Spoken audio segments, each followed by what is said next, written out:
کہ اے اللہ خاص فاعل حقیقی سمجھ کے تجھ سے مدد مانگتے ہیں، باقی جس سے مدد مانگیں گے اس کو وسیلہ سمجھ کر مانگیں گے۔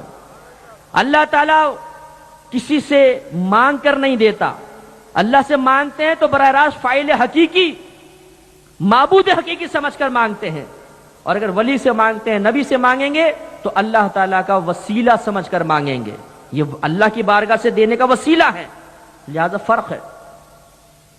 ورنہ اگر ایسا نہ ہوتا تو آپس میں مدد مانگ کے بھی ہم کافر و مشرک ہو جاتے۔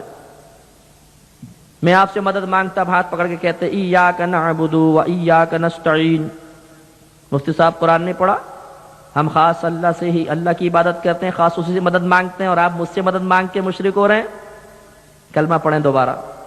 نہیں، مدد بالکل جائز ہے، اس لیے کہ ہم ان کو معبود سمجھ کر، فاعل حقیقی سمجھ کر، مؤثر حقیقی سمجھ کر نہیں مانگ رہے۔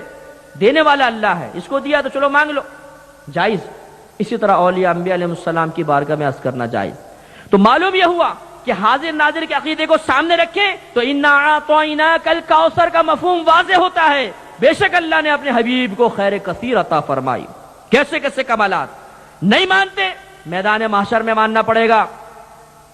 مسلم گواہ ہے، بیان کرنے والے آپ کے نبی ہیں، فرماتے میدان محشر میں سب لوگ جمع ہوں گے۔ آخری روایت توجہ فرمائیے، تمام لوگ جمع ہوں گے، حساب و کتاب کا سلسلہ شروع نہیں ہو رہا ہوگا، لوگ سخت بے چینی کے عالم میں، بھوک پیاس گرمی، کیا کریں؟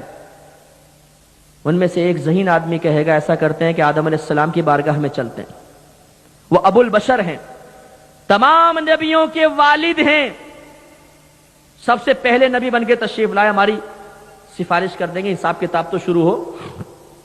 یہ پورا مجمع اربوں کھربوں لوگوں کو چیرتا ہوا آدم علیہ السلام کی بارگاہ میں پہنچے گا۔ کتنی مشکل سے پہنچیں گے؟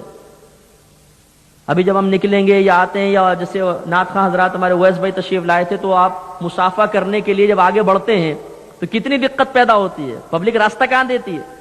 میدان محشر میں اس سے زیادہ ازدحام ہوگا۔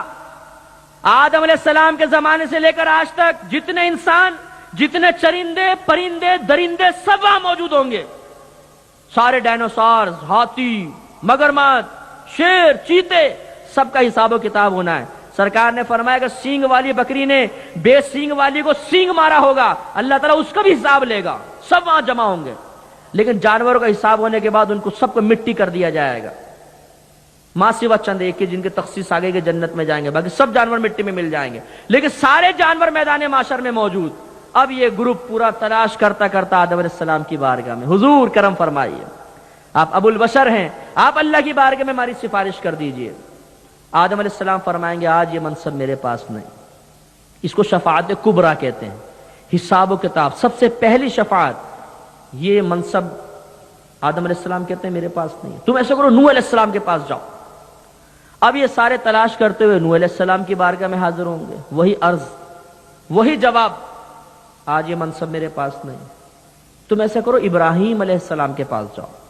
اب یہ سارا گروپ ابراہیم علیہ السلام کے پاس، ذرا تصور و منظر اپنا ذہن میں لے کر آئیں، کتنی مشقت، کتنی مشکل سے جل رہے ہوں گے سارے، لیکن وہاں تک پہنچ گئے۔ کرم ابراہیم علیہ السلام فرمائیں گے منصب آج میرے پاس بھی نہیں، موسیٰ کے پاس جاؤ، وہاں حاضر ہوں گے، حضور آپ کرم فرمائیں، وہ فرمائیں گے یہ آج منصب میرے پاس بھی نہیں، تم عیسیٰ کے پاس جاؤ۔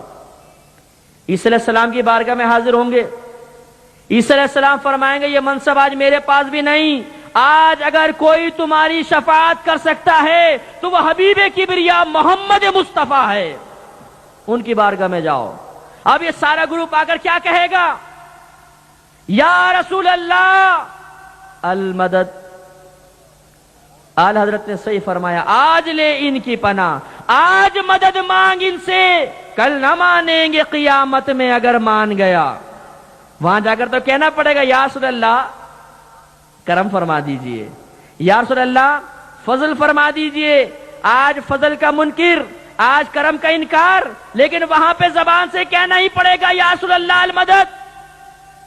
سرکار جواب میں نے فرمائیں گے کمبختو، ساری زندگی توحید کا درس دیتا رہا، آج میدان معاشر میں پہنچے، اللہ تعالیٰ اپنے خاص تجلی کے ساتھ رونق افروز ہے، آج تو شرک مت کرو،